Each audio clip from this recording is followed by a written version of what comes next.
I'm going to talk about something that I see far too often, even for a 16-year-old.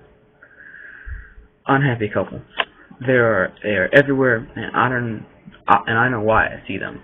People assume that you can't love yourself, and people assume that you need someone to do it for you. Well, I'm going to tell you this. It's wrong. Absolutely wrong. You have to be able to love yourself before going into a relationship. You have to understand who you are and who you need to be able to follow through with finding a girl or a guy by any means to settle down and make a family with. You have to understand that when you're in search of search for a relationship, you can't just find some girl off the streets to fall in love with. When you're in search for a relationship, you're in search for yourself. You're in search for someone who's like you, and you may agree or disagree with that, but being 16 years old and being in that kind of stage where relationships are that thing of high school. I'm a sophomore in high school. Either you got a girlfriend or you don't. So to have to look for a girl in high school is to have to look for yourself. And that's the real world as well. Because I'm going to tell you this. When you are in a relationship, your spouse doesn't make you feel anything. He or she doesn't make you feel loved. He or she doesn't make you feel safe. Doesn't make you feel trusted or appreciated. It's your interpretations upon who he or she is that makes you feel those ways. You can't tell me that after a relationship, you and her or you and him feel the same way about each other, because it's not true. Your interpretations of her or him is that you love him or you love her, and to have them break up with you hurts. But for them, breaking up with you might have been the thing of, this is going to help. This is going to fix us. This is going to make things better. This is going to benefit me in all ways. And yes, I may love him or her. I love myself more. So it's all about the interpretations upon who your spouse is and upon who you need to be that makes you happy. I just recently got out of a relationship. It was a very good one in my mind. I interpreted it to be a good one. Apparently I was wrong. She broke up with me for another guy. Apparently in my interpretations, I loved her. I loved her, and in my mind she loved me. 7 months, and we broke up. She's happy, hopefully, with some other guy, and I'm still looking, which is no big deal. But in my interpretations, our relationship was perfect. We were the same. We were outgoing, we were strange, we were weird, we were quirky, we were funny. We were the same person. And because of that, in my mind, she was perfect. She was who I wanted her to be. In her mind, I wasn't. In her mind, I wasn't what she wanted me to be. In her mind, I could have been some boy whom she dated in high school, or I could have been her first kiss. I don't know. But it all depends on how you feel about yourself. That allows you to interpret what others feel about you.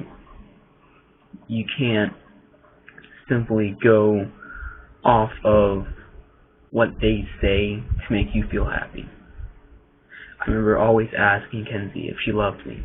Do you love me? Do you love me? Do you love me? And every time she would answer, yes, yes, yes.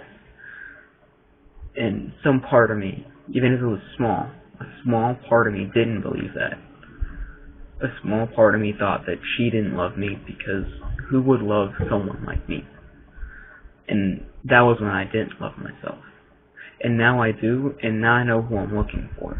And it's someone completely different than Kenzie. It's not her at all. I realized that at the time I wanted her because she made me feel happy. And that's not right. So you need to look for yourself before you look for someone else. You need to realize what makes you happy. Realize what in the morning you wake up for. Realize what, strives you. Realize what motivates you before you can motivate yourself to interpret a life with another person. I've heard from many, many people that their relationships are great. And I ask them why. Why do you think it's such a great relationship? And they say because we understand each other. And I always ask them, but do you understand yourself? Sometimes I get yes, sometimes I get no. And I've realized that the people who have said no to me are single. And that they aren't with the same person who they said that the relationship was perfect. They're not. But they're with some other girl or guy. And good for them that they're in a relationship, but bad for them that it's not the relationship that they're looking for. I've also noticed that gays and lesbians and bisexuals have always been in that good relationship factor. It's because they're open about themselves. The people who aren't shy about who they are, and people who are, proud, yes, I am who I am. Yes, I am this strong, independent man or woman. And yes, I am what I was raised to be. Those are the people that you want. Those people that are in the greatest relationships of their lives because they know who they are and they know what they want. So just always remember that when you're in search for a relationship, for a good, loving, caring person, that you have to find yourself before you find someone else. I'm 16 years old. I'm a sophomore in high school. And I'm telling you this as an adult, or as your mentor, or as your advisor. Because I've been through thick and thin in a relationship, and I bent over backwards for all my relationships to try to make her happy. And from personal experiences, those are the relationships that I don't want to be in. So I'm telling you this as a mentor who's experienced it more than once, who can tell you what you may or may not see. If you see it, great. If you don't, then I'm here to help you see it. Please, if you're watching this, leave a like, subscribe. It's my first video. And I will see you guys later. Thanks.